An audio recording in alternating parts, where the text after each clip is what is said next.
कहते हैं कि यह जीवन परमपिता परमात्मा की सबसे बड़ी देन है। यह समस्त संसार परमपिता परमात्मा के एक इशारे मात्र से चल रही है। फिर कई बार यह प्रश्न आता है कि मनुष्य हठात पाप कर्म क्यों करने लगता है, अर्थात जब ईश्वर ही सब कुछ के प्रेरणा हैं, वही प्रेरणा दे रहे हैं कि ये करो वो करो ऐसे करो, फिर पाप क्यों करता है? मनुष्य अपने से क्यों पाप करता है? पाप करने में उसको क्यों मजा आने लगता है, या पाप कर्म में वो क्यों निहित हो जाता है? कहते हैं कर्म प्रधान विश्व करी राखा, जो जस करे तस फल चाखा। तो कर्म जिस तरह से वह करेगा उसी तरह का उसको फल मिलना है। फिर वो पाप कर्म क्यों करता है? इसके बहुत सारे जवाब हो सकते हैं, लेकिन मेरी दृष्टिकोण में श्री रामचरितमानस से जो उद्धृत है वह सिर्फ इतना सा ही है कि जब भी हम कोई कर्म करें तो उसके पहले हम उसको ईश्वर को समर्पित कर दें। जब हम ईश्वर को समर्पण कर देते हैं तो फिर उसमें पाप नहीं लगता है। हम ये सोचें कि यदि हम गुरु, माता, पिता और ईश्वर इन चार पर विचार न करें, क्या होता है कि व्यक्ति को संसार में विचार करना चाहिए और ईश्वर के ऊपर विश्वास करना चाहिए। होता उल्टा है, संसार में तो विश्वास कर लेता है और ईश्वर के ऊपर ही प्रश्न उठा देता है कि पता नहीं है भी कि नहीं है। तो ऐसे प्रश्न से ही सारे पाप जो है निकल करके आते हैं। प्रश्न ये नहीं है कि पाप कर्म क्या है, वह कर्म जो भी आप कर्म करते हैं यदि वह ईश्वर के आज्ञा अनुसार नहीं है, माता पिता के आज्ञा अनुसार नहीं है, गुरु के आज्ञा अनुसार नहीं है, तो निश्चित ही वह पाप कर्म है। लेकिन यदि उसमें निहित स्वार्थ न हो, ईश्वर के आदेश, गुरु के आदेश, माता पिता की सम्मति के साथ उस कर्म को करें तो कभी भी किसी भी अवस्था में पाप को नहीं मनुष्य प्राप्त कर सकता है। कर्म करने की जरूरत ही नहीं है। जब भी हम कर्म करें तो उस कर्म के सबसे पहले हम उसे ईश्वर को समर्पण कर दें। कोई भी आप बड़ी से बड़ी सफलता या कोई बड़ी बड़ी काम करने जा रहे हैं, शुरू करने के पहले ही उसे ईश्वर को समर्पण कर लें कि हे ईश्वर, मैं तो निमित्त मात्र हूं, करते हो सब कुछ तुम कन्हैया, मेरा नाम हो रहा है। यदि शुभ हुआ, अच्छा हुआ तो भी ईश्वर और बुरा हुआ तो भी ईश्वर। होता उल्टा है कि हम जीवन में जो भी कुछ करते हैं, कुछ अच्छा हो गया तो सारी क्रेडिट हम ले देते हैं और कुछ बुरा हो गया तो बोलते हैं कि हे भगवान, न जाने जो है आपने कृपा क्यों नहीं की, या ऐसा हम कौन सा पाप किए थे। ईश्वर को बस स्मरण कर लें, बस वह कर्म पवित्र हो गया। आप जरा सा ध्यान दीजिए कि अर्थ धर्म काम मोक्ष, धर्म अर्थ काम मोक्ष। देखिए, कोई भी परफेक्शन पाने के लिए, जीवन में बहुत उन्नति पाने के लिए धर्म नीति के अनुसार कर्म और धर्म नीति के अनुसार ही अर्थ का अर्जन करना चाहिए, अर्थात पैसे रुपये का अर्जन करना चाहिए। होता उल्टा है, व्यक्ति चाहता है कि किसी भी एन केन प्राकृण हम कमा लें। जब कर्म करता है तो उसके अंदर अहंकार हो जाता है कि मैं कर रहा हूं, किया अभिमान तो मान नहीं पाएगा। इसलिए भगवान रूठ जाते हैं कि करो, जब तुम ही कर रहे हो तो करो, अच्छा बुरा सब तुम्हारा ही है। तो इसलिए ईश्वर को समर्पण कीजिए। द्रौपदी, महाभारत में द्रौपदी का सबसे बड़ा गुस्सा कृष्ण के साथ था। बहुत नाराज हुई, बहुत डांटी, बोली कैसे भाई हो, कैसे तुम्हें हम भगवान कहें। जब हमारे पति हार गए, मेरे साथ इस तरह के बर्ताव हुए, तो किस तरह के भाई और किस तरह के हमारे तुम भगवान। कृष्ण भगवान बोले कि बहना, गुस्सा करना तो लाजमी है, लेकिन इतना भी गुस्सा करना ठीक नहीं है, इतनी बड़ी मेरी गलती नहीं है। तुम्हारे ये 5 पति सामने बैठे हुए हैं, जब ये खेलने बैठे तो क्या हमसे पूछ कर खेलने बैठे? क्या किसी ने मुझे याद किया?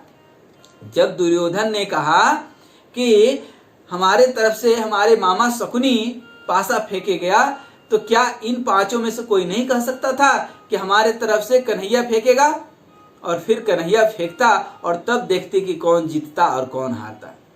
बात जीत और हार की नहीं है, बात है कि हम जब भी कोई कर्म करते हैं तो उसमें हमारा अहंकार शामिल हो जाता है कि हम कर रहे हैं, और जब तक कर्म हम करेंगे तब तक कर्म में पाप और पुण्य होगा। जब कर्म को हम भगवान को समर्पण कर देंगे तो वह जो है कर्म पाप नहीं पुण्य में परिणत हो जाएगा। आप जरा ध्यान दीजिए कि एक पुलिस वाला सरकार के आदेशानुसार 500 लोगों को गोली मार दे तो उसे अवार्ड मिल जाएगा, मेडल मिल जाएगा, मेडल पे मेडल मिलेगा, लेकिन अपने मन से किसी के ऊपर बंदूक चला दे तो सजा का भुगतान हो जाएगा। इसलिए ईश्वरीय आदेशानुसार कर्म करना चाहिए। धनुष यज्ञ हो रहा था, भगवान श्री राम माता जानकी के विवाह के समय धनुष यज्ञ की कहानी जरूर सुने होंगे। अनेकों अनेक राजा महाराजा धनुष उठाकर थक गए, नहीं उठा धनुष। क्यों कि अहंकार था। ध्यान दीजिएगा, कभी आप देखे हो तो भगवान श्री राम जाते हैं तो उस पहले धनुष को प्रणाम करते हैं, गुरु का आह्वान करते हैं, ईश्वर का संदेश लेते हैं और तब धनुष को उठाते हैं। भक्त जो है लड्डू चढ़ा देता है मंदिर में तो वह लड्डू नहीं रह जाता है। आप यूं किसी को ले जाकर के लड्डू दीजिए, ये लो भाई मैं लड्डू खिला रहा हूं खा लो, तो आदमी संदेह करेगा, 10 तो प्रश्न पूछेगा आपसे।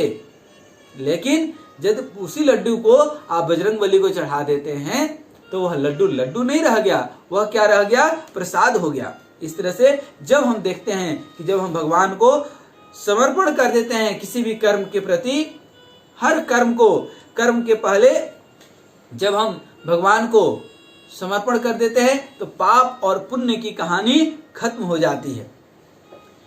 पाप जो है पुण्य में परिणत हो जाता है, क्योंकि कर्म में हम नहीं रह जाते हैं, कर्म में ईश्वर आ जाते हैं।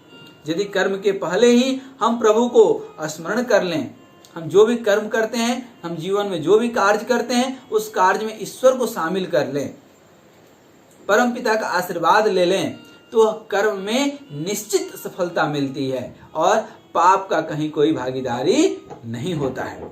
कृष्ण गीता में यही तो कहते हैं अर्जुन को। जब अर्जुन कहते हैं कि ये तो हमारे चाचा है, नाना है, काका है, मामा है, ताऊ है, मैं कैसे इनको मारूंगा, तो कृष्ण भगवान यही तो अर्जुन को समझा रहे हैं कि भाई तुमको कहाँ मारना है, हम तो पहले ही ये सब कुछ कर चुके हैं, तुम्हें तो सिर्फ निमित्त मात्र बन जाना है। क्योंकि हर जगह भगवान तो आएंगे नहीं, भगवान किसी न किसी को निमित्त बनाते हैं, माध्यम बनाते हैं। इसलिए जब भी कर्म हम करेंगे तब पाप हो जाएगा, तब उसमें पाप और पुण्य का विभाग हो जाएगा। पाप भी हो सकता है, पुण्य भी हो सकता है, लेकिन यदि हम ईश्वर को स्मरण कर लें, अर्थात कर्म कैसे होता है, कर्म तो हाथ करेगा, ठीक ना, और हाथ को ही भुगतना भी है।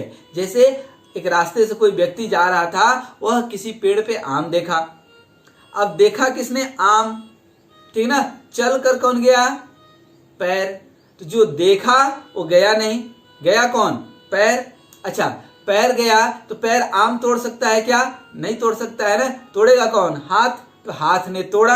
अच्छा, हाथ आम तोड़ा, हाथ आम खाएगा क्या? नहीं, हाथ तो आम खाएगा नहीं, खाएगा कौन? मुंह। जिह्वा को स्वाद मिला, ठीक ना। जो देखा, सबसे पहला काम किसका है? देखने का। अब ये सारे शरीर के अंग फिर खाए और, ठीक ना, और तब तक बगीचे का मालिक आ गया, उसने उठाया दंड और 4 डंडे दे मारा पीठ पे। अब मार कौन खाया? पीठ, जिसमें पीठ की कोई गलती है ही नहीं। लेकिन कर्म तो किसने किया था? शुरुआत किसने किया था? आंख ने। पीठ पे लगी तो रोया कौन? आंख ने। तो कर्म जो करेगा, ये संचित कर्म वहीं पे लौट करके जाएगा। ध्यान रखिए। तो हम यदि कर्म करते हैं तो हमारे पास ही उसका जो है फल लौट करके आना है, अच्छा बुरा जो भी हो। लेकिन जब हम ईश्वर को समर्पण कर देते हैं ना, ठीक ना, तो हमारे कर्म पवित्र हो जाते हैं। जीवन में कोई सफलता मिले ना, तो उसे भगवान का आशीर्वाद समझ करके ग्रहण कीजिए। यदि आप अपना मेहनत समझ करके, तो फिर वो मेहनत में आलस्य, अहंकार और आत्म प्रशंसा की बू आने लगती है और फिर काम वहीं पे गड़बड़ हो जाता है। व्यक्ति अपने से जो है अपने आप को बड़ा समझने लगता है। बड़प्पन उससे नहीं आती है।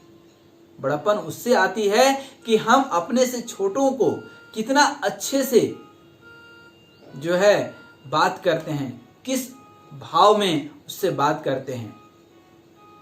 क्योंकि आप अपने ऊपर वाले से तो झुक करके बात करेंगे ही, नीचे वाले से यदि झुक करके बात करते हैं तो उसमें आपकी महानता है। ऐसे ही गांधी जी राष्ट्रपिता नहीं बन गए। उन्होंने छोटे छोटे जन को हरिजन कहा। हरिजन मतलब हरि जी के जन हैं। इसलिए जब भी आप कोई काम करते हैं, जो भी काम करने निकलते हैं, सुबह घर से निकलते हैं तो भगवान को स्मरण करके कीजिए, तो उसमें पुण्य ही पुण्य मिलेगा। पाप का कहीं दूर दूर तक कोई समावेश ही नहीं होगा। आज यहीं तक, बस इस निवेदन के साथ हम आज्ञा चाहेंगे कि जब भी कोई कर्म करें, कर्मण्येवाधिकारस्तु मा फलेषु, सिर्फ कर्म करने में आपका अधिकार है, फल में नहीं।